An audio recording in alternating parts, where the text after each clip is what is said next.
In 2010, Fulham shocked the world by reaching the Europa League final, and they just missed out on all the glory. Since then though, they've been average at best. They've been relegated 3 times and never finished above 10th in the Premier League.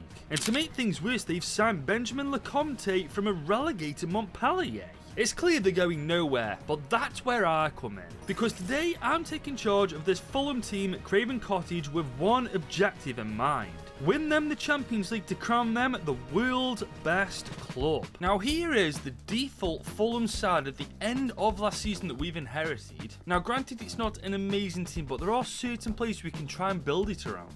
For starters, there's Anthony Robinson, 27, 82 rated, highest rated player actually in the entire team. There's Bernd Leno, there's Alex Iwobi, there's Joachim Anderson, who genuinely are all really solid players.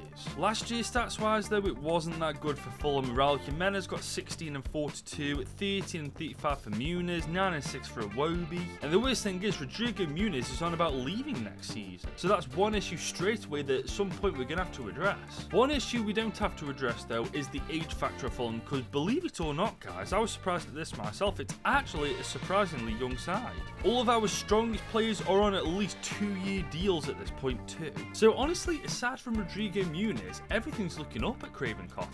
Aside from the fact of course Benjamin Lecomte is their one and only signing so far. I mean straight away this is alarm bells. Why are they only signing a second choice keeper? If we want to get Fulham back to European football like they were back in 2010, we've got to strive higher than just second choice keepers. We've got to try and bring some proper quality into the team. However, before we get to that, the one thing more important than bringing players into the team to make it better is the tactics and formation. So we are currently rocking the 4-2-3-1 with a counter-attacking build-up style and a 40 high line. And when we're on the ball, on the counter-attack, this is exactly how we'll be playing. I know it's kind of bog standard, but right now we're not anything special. Until we get better, this is pretty much the safest bet to play. And as it stands going into next season, this is our strongest team by a country mile. Yes, it is a solid team, don't get me wrong, but there's no chance in hell right now we get anything better than mid-table. We could do with a stronger striker than Jimenez, a better right midfielder than Wilson, maybe 1 or 2 stronger defenders, and if budget depending we're able to sort this out, we might stand a chance of getting a top 10 finish next season. Now guys, we begin season 2 by making a sale that's probably going to happen in real life. Rodrigo Muniz has indeed left to join Marseille. Now I'm not saying he's going to be joining Marseille, but he is likely to be leaving regardless. This though does give us just under 80 mil now to spend. And unlike in real life, I'm actually going to put this money to bloody good use. Because as you can see from the team, it is screaming for development and improvements. And guys, I have done my due diligence with Fulham, I've done my research, and I know exactly who they're going to try and go for in real life, so that's who I'm going to sign right now. Our first signing is going to be a player by the name of Samuel Mbangula from Juventus, who cost us around 4.7 million. And he looks like a monster in the making, over 21, 72 overall. And what's probably going to happen, I'm going to be loaning this guy out for 1 or 2 years. He's not quite ready for the Premier League just yet. Someone, however, who is though, is Raheem Sterling from Chelsea, and we just forked out 10.5 mil to sign him for the next 3 years. I know, but just hear me out.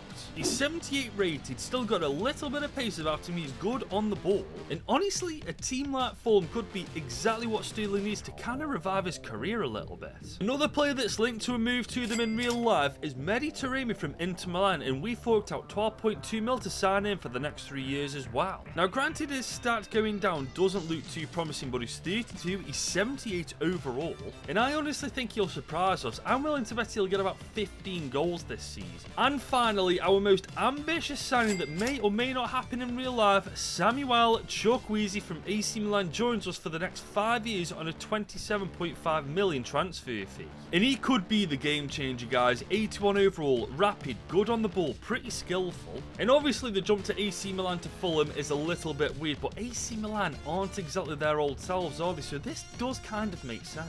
Now obviously it's a case of fitting all these new players into this team, because obviously we've got wingers now and the 4-2-3-1 wide as left mids and right mids. But that's easily solved with the 4-2-1-3 formation. But because of how far up our front four is in this formation, when we're on the break, our wing backs are going to be joining our CDMs and then coming back with them at the same time. I've got to admit though, so far so good. I'm kind of liking how it looks. Obviously there's a long way to go. We didn't get a chance to mess around with our defense. Our midfield needs strengthening a bit, but in our first proper year there's only so much we can do. We can only hope that what we've done is going to get us back into the top 10. Well, that was terrible. We finished even worse than last year, 14th in the league. I honestly thought we'd done enough to do better than last year, but it looks like we've just gone backwards. It's not even a case of the points being deceiving. There's a solid 31 point gap from ourselves to Man United, who were 7th. We have got so much work to do. We also did awful in the FA Cup, and we did terrible in the Carabao Cup too. But honestly, I'll be amazed if we do well in either of these competitions. But I've got to say guys, this team right now, it is so underwhelming. I mean, there's just nothing about them, man. No excitement, no progression. There's just nothing to shout out about. Taremi did get himself 18 goal contributions in 39 games. He was too shy of that 15 goal mark, but he wasn't far off, was he? Sterling got himself 9 goals in 39 games, 10 goal contributions for Emile Smith-Rowe, 6 and 2 for Wilson. But yeah, honestly, really underwhelming. I'll say this though, Samuel Mbangula doesn't look like a bad player in the making. 22, grown by 2 overall. He might just be Raheem Sterling's replacement in a couple of seasons' time. The problem is though, due to the fact we finished 14th, only 9 points above the relegation zone, there's no guarantee we're going to be keeping any of these players next year. I mean, if an offer big enough comes in for them, we're going to have no choice but to accept it. And that obviously means your Anthony Robinsons of the world, the Samuel Chukwuezis, Alex Iwobis, Emile Smith-Rowes. All these lot could be gone just like that if the right offer comes in. Which, to be fair, could genuinely help improve this team in the long term. But right now, ideally, we want to keep as many of these players together, keep the chemistry up, and hopefully next year we can bounce back from this terrible campaign. So here we go guys, it's our 3rd proper year in charge of Fulham, and now it is time to really push these guys to that next level. But as you probably just noticed, we are missing quite a few important players. And that's because we've just been raided guys. Traore's gone to Fenerbahce, Lukic has gone to Palace, Iwobi's gone to United, Tete to Brighton, and Robinson to Arsenal. But as you've just seen guys, none of them went for cheap. And that's how we've accumulated over 150 million, which is amazing, but at the same time puts us in a tricky situation considering the fact we just finished 14th. We can't go out and spend this money as I really want to. We've got to be strategic with who we add to this team guys. We can't go for the biggest players, the best players. We've got to think about who would actually want to join us right now. And so I decided to start with that right back role, and for this I wanted someone who was absolutely rapid, and I couldn't think of anybody better than Milan van Ewijk. As you can see, mid-20, 78 overall, not only is he fast, but he's got great stats for a defender. And if I'm not mistaken, they're actually linked in real life, but they're having a dispute about the transfer fee. But this is a new season, I don't give a rat's backside about the transfer fee. As for the left-back role, I want someone who can match what Milan van Ewijk can bring to the team, which is where Gabriel Goodmanson comes into the fray. Granted, he's not as quick as Milan van Ewijk, but he's equally as good a player as him, if not actually better. And that, as you can see, sorts our defence out for the time being. Now it's a case of further improving other areas of the team. And so 20 million was just spent on Roma's goalkeeper Miles Salivar, a 26-year-old 82 rated player. Robert Andrich also joins us from Leverkusen for 22 million, and after Xhaka joins Sunderland from Leverkusen, I don't want to hear anyone saying this is unrealistic. And finally, from Sampdoria of all teams, Jon Bonny joins us for the total amount of 33.7 million, a 22-year-old 79 rated striker. And that, ladies and gentlemen, will definitely do. I mean, we've just signed 5 very strong players for our team. We've got to leave everybody else with a little bit of a chance, haven't we? But going into our 3rd proper year in charge of Fulham, I'm excited, man. I think we've got a very, very good squad on our hands right now. I mean, the additions of Van Ewijk and Goodmanson are fantastic. I love that we've got a general in the midfield in Andrich. And I have a feeling that both Chukwueze and Jon Bonny are going to kill it this year. So hopefully I'm right, guys, because the last thing I want is to spend all this money on Fulham and finish around the same place we did last season. And guys, looking at the goals and assists at the end of this season, I've got to say, this does fill me with a bit of hope. New signing Bonny got 21 and 33, 11 and 2 and 38 for Chukwueze, who I'm aware, by the way, I'm defo butcher his name, but I don't know how you bloody pronounce it. And unlike last year, guys, as you can see, everybody's put the work in on the training ground and actually improved. And bro, look at the team on paper. Nah, everybody's happy. That can only mean one thing. We've actually done a bit of business this season. And would you look at that? We have cracked the top 10 with Fulham. We are 8th in the league. We've jumped 6 places from last season. Don't get me wrong, we have got a long way to go. We are at least 9 points outside Europe, but this is a huge step in the right direction. Actually, it's not just huge, it's humongous. We actually did better in the FA Cup this time as well, making it to round 5 before Villa knocked us out. And then Stoke ended up beating us on pens in round 3 of the Carabao Cup. Like, I'm sorry, how does Stoke do that? To be fair though, I couldn't really care less, guys. One big thing going into next year, half of our players will be safe from being sold purely because of the leap we've made. Although I must admit, Young Barney and Chuck Weezy might end up being sold because I can see big teams coming in for them pair. And if that does happen, we'll cross that bridge when we arrive at it. But in the meantime, I think the next thing we need to work on is our defence and bringing in a better attacking midfielder than Smith Rowe. Because honestly, he's kind of disappointed me. I mean, at only 26 years old, he's reached his full potential at 79 overall. It's just a bit anticlimactic, isn't it? And if you agree with me, you should leave a like on this video and subscribe to the channel if you're new around here. We're aiming for 100k subscribers by the end of the year, and with your help, we can definitely achieve it. Now, guys, season 4 is here with Fulham, and I was right about one thing. Chuck Weezy would be monitored. Liverpool have come in for him for 62.3 million. And guys, I just couldn't say no to that. Bassey's also gone for 24.8, and Raheem Sterling's gone for just under 14. And honestly, I'm not mad at that. I was already thinking about replacing Bassey anyway, and Sterling is going to be making room for someone else now. Because a certain Samuel Mbangula returns from his 2-year loan move, a much stronger player, guys. And I am going to give him 1, maybe 2 years in the starting team to show me what he can do, but if he doesn't do well, then he's going to be making room for someone else as well. Right now, though, we have over 160 million to spend,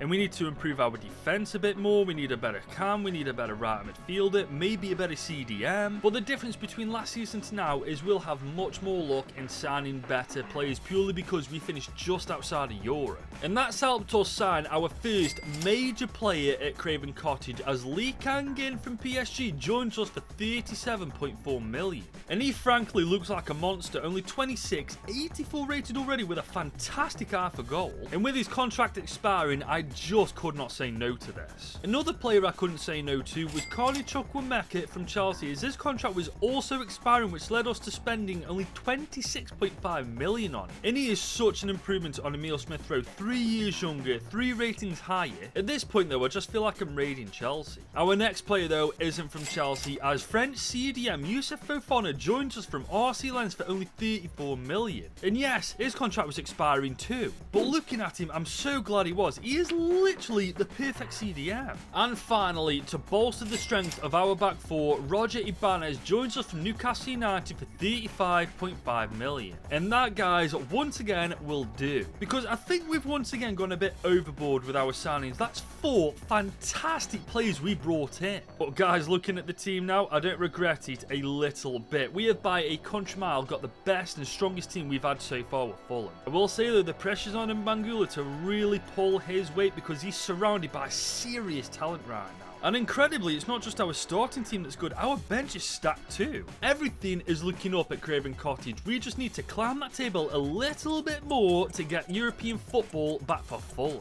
And guys, I've got to say, our players' stats at the end of this year look so promising, it's unreal. I genuinely think European football's back here. 23 and 9 for Young Bonnie, 17 and 11 for a debut in Lee Kangin, 14 and 2 for Bangula, who's gone up to 82 rated. Oh my god, I didn't see that coming. Man, there's literally no weakness up and down the pitch. Guys, as daft as this sounds, Champions League football might be on the cards here. We don't get Champions League football, but we do get European football nonetheless. That's mission complete for season number 4. I will say that we aren't actually far outside of the top 4, guys. 6 points, that's only 2 wins. We're, however, a long way away from winning the FA Cup. Bloody Stevenage knocked us out straight away. And bloody Plymouth knocked us out in the Carabao Cup. Honest to God, how can we be so bad domestically? You know what though, let's throw the FA and Carabao Cup in the bin where it belongs. The important thing is Craven Cottage has European football once again. And the thing is, there's only one position ideally I want to improve next year. And that is of course Anderson. I mean, he's 32 years old now, 81 rated granted. But not only is he the weakest link in our team right now, his age is definitely going to be working against him from now on. And then there's the bench that we could take better care of next year, with us obviously having another competition to take part in. I must admit though, I really want to win the Europa League. Back in 2010, these guys came so close to doing that. So I feel like I'd be right in a wrong that happened 25 years ago. Now guys, we'd only been given 76 million to spend this year in season number 5. I wanted to bring in more squad depth, but I also really wanted to bring in a much better centre back. So I've gone with the latter, and believe me, we brought someone in who's fan-bloody-tasty. As Alessandro Biongiono joins us from Newcastle United for 64.2 million. And just look at him guys, he's left-footed, 6'3", insane defending and physicality, not even 30 years old yet, and 86 overall. I'd say that's 60 odd million well spent. Especially with his addition to our team. I mean, our back four's just become so much stronger. Obviously, I would have liked to improve our bench a little bit more, but the starting 11, in my opinion, is far more important than the bench, especially when it comes to European football. Having said that, Biongiono needs to step up, get us top 4 football, and help us win the Europa League. Well, he's not helped us get top 4 football, guys. If anything, we've done worse. Guys, we're 7th in the league, but we're still only 6 points outside the top 4. It's just got a bit more competitive around the 5th to 6th place. And when you take a closer look, we were only 10 points away from winning the actual title. Oh my God, what is going on? We're still ass in the FA Cup and ass in the Carabao Cup. By the way, Spurs, piss off beating me. Our only up's the Europa League, and as you can see, we've smashed it, finishing 2nd. We then went on to smash FC Michelin 7-2 on aggregate. We dismantled PSV in the quarters. We beat Arsenal in the semis. And I don't believe it, we've won the Europa League. We've written the wrong from 2010. And that means despite finishing outside the top 4, this Fulham side have got Champions League football next season. I, however, don't think this is going to be a one-hit wonder. We've still got some work to do if we're only finishing 7th in the Prem. Then again, you look at these stats and you never just know. 23 and 11 for Mbangula, 20 and 8 for Lee Kangin, 18 and 14 for Barney. Okay, I'll admit there's a small chance we could, but it's unlikely at this point. I'd say the only thing we need to do in the starting team is replace Andrich, because he's now 34 years old. Which, fair play to him, 84 rated at that age, good on you lad. We however certainly need to improve our bench, especially if we are to take the Champions League and Premier League much more seriously next year. First things first though, we need Robert Andrich's replacement, and I could not find anybody better than the player that we've just signed.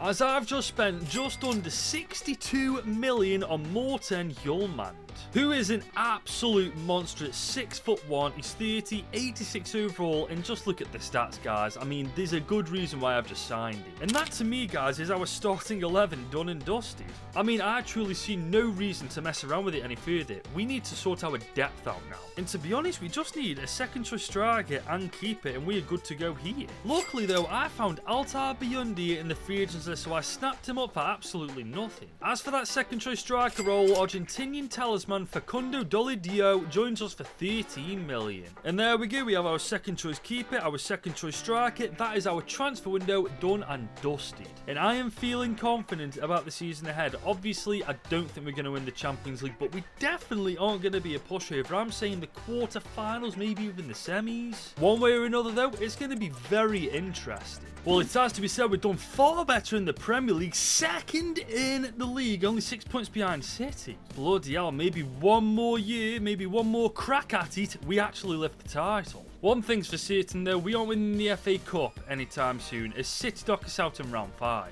And bloody Bromley knocks out of the Carabao Cup. I have got no words for how truly bad that is. And not only that, Leipzig beat us to win the Super Cup. I will say though, if Leipzig won the Champions League last year, that does kind of fill me with confidence this season. And that confidence has been backed up as we make it straight through to the round of 16. And that's where we just about beat Lille on penalties. We get past Real Madrid in the quarters. I'm not being funny, if we're beating Madrid, we can beat anybody. And I'm right, we've beaten Bayern Munich 3 3-2 in the semis. We're playing Barca in the final. That's an insane cup run. We go from Lille just beating them on penalties to beating Real Madrid and freaking Bayern Munich in open play. Now, though, we have to get past this Barcelona side, and let's call a spade a spade. It is truly a disgusting team. Do you know what, though? When we've got players pulling in numbers like this, I mean, Bonnie, 28 and 13, 26 and 6 for Mbangula, 23 and 15 for Lee Kang-in, and when they are genuinely this good on paper as well, I don't know about you lot, but I'm feeling pretty confident going into this final,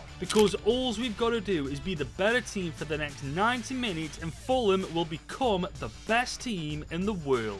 And I've actually just realised, if we do beat Barcelona here today, not only do we become the best team in the world, we win the Europa League last year, we win the Champions League this year. That's 2 European competitions back to back we've won. Yeah, definitely wouldn't mind doing that. Here comes Milan Van Ewijk though. Cross that ball. Oh, that's a good ball. Oh, he's bloody offside. I mean, it would have been a good ball if he was onside. Barcelona though, coming forward on the left hand side. Saka is on the ball. A rip off Bukayo Saka. And here they come. They got a shot. Taking it. Good save.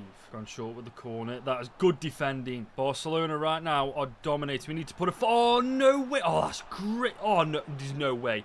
Please don't concede from this. Oh, my God.